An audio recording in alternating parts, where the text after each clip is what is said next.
नमस्कार, मैं हूं अंजार आफाक और आप देख रहे हैं सदाए हिंद। जी हां दोस्तों, कल जैसे ही योगी आदित्यनाथ के मंत्री ने इस्तीफा दिया, योगी और पूरे भाजपा की नींद उड़ गई। उत्तर प्रदेश की सियासत में भूचाल आ गया। इससे पहले कि यह भूचाल संभलता कि इसी बीच में भूकंप का एक और झटका आ गया। एक ऐसा झटका जिसने पूरी तरह मोदी शाह से लेकर योगी आदित्यनाथ तक को हिलाकर रख दिया। दरअसल गृह मंत्री अमित शाह को जो मीडिया चाणक्य बताती थी, उनके गुरु, हाँ अमित शाह के भी गुरु, जिन्होंने अमित शाह के चाणक्य नीति पर पानी फेरते हुए महाराष्ट्र की सत्ता से भाजपा को बेदखल कर दिया था। ये वो भूकंप है जिसकी झंझनाहट बीजेपी पहले भी महसूस कर चुकी है। जी हां दोस्तों, हम बात कर रहे हैं एनसीपी के चीफ शरद पवार की। शरद पवार ने ऐलान किया है कि उत्तर प्रदेश में उनकी पार्टी अखिलेश यादव के समाजवादी पार्टी के साथ मिलकर चुनाव लड़ेगी। मगर पवार के जिस बयान ने यूपी में बम फोड़ा है, दरअसल वो ये है कि शरद पवार ने दावा किया है कि भाजपा के 13 और विधायक समाजवादी पार्टी में शामिल होने वाले हैं। ये सब बातें शरद पवार ने स्वामी प्रसाद मौर्य के इस्तीफे पर कही। उन्होंने कहा कि मौर्य ने नई शुरुआत की है, ये यहीं खत्म नहीं होगा। मतदान होने तक हर दिन कुछ नए चेहरे पलायन करेंगे। जी हाँ, शरद पवार का ये बयान कि भाजपा के 13 और विधायक समाजवादी पार्टी में शामिल होंगे, इसने पूरे उत्तर प्रदेश में बम फोड़ रखा है।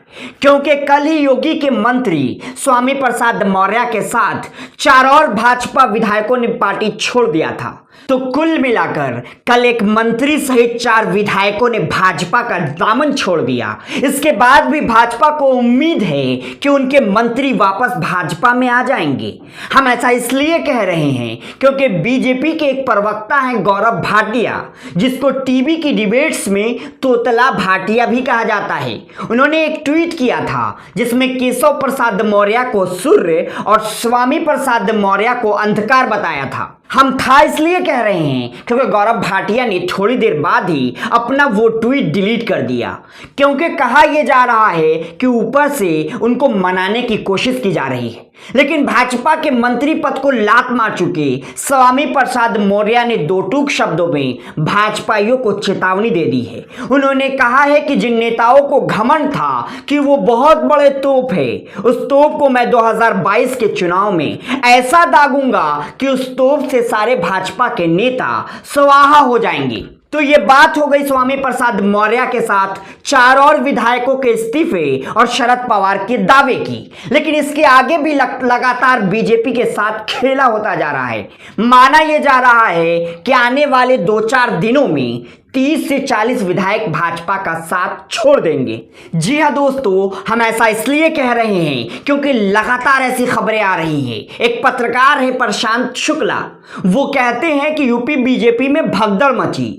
स्वामी प्रसाद मौर्य के बाद दारा सिंह चौहान और पूर्वांचल के ताकतवर एमएलसी देवेंद्र प्रताप सिंह भी आज शाम तक सपा में शामिल हो सकते हैं। इसके अलावा एक और पत्रकार है दीपक शर्मा, वो कहते हैं कि लगभग 10 वर्षों से एक कॉमन ट्रेंड पूरे देश में देखा जाता है।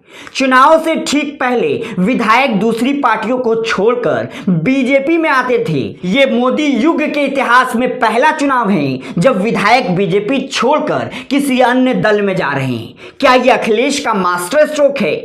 चुनावी पंडित गौर करें। उत्तर प्रदेश के चुनाव में किस तरह का खेला होगा वो तो 10 मार्च को पता चलेगा। लेकिन अभी जो संकेत आ रहे हैं वो भाजपा की नींद उड़ाने वाली है, भाजपाइयों को डराने वाली है, चाणक्य की हवाइयां उड़ाने वाली है। ऐसे में लगातार भाजपा छोड़ रहे विधायकों पर आप क्या सोच रहे हैं, हमें कमेंट कर जरूर बताएं। और हमारे चैनल सदाए हिंद को सब्सक्राइब कर लीजिए और हमें मजबूती दे ताकि हम आप तक हर वो खबर पहुंचा सके जो गोदी मीडिया आपसे छुपाना चाहती है।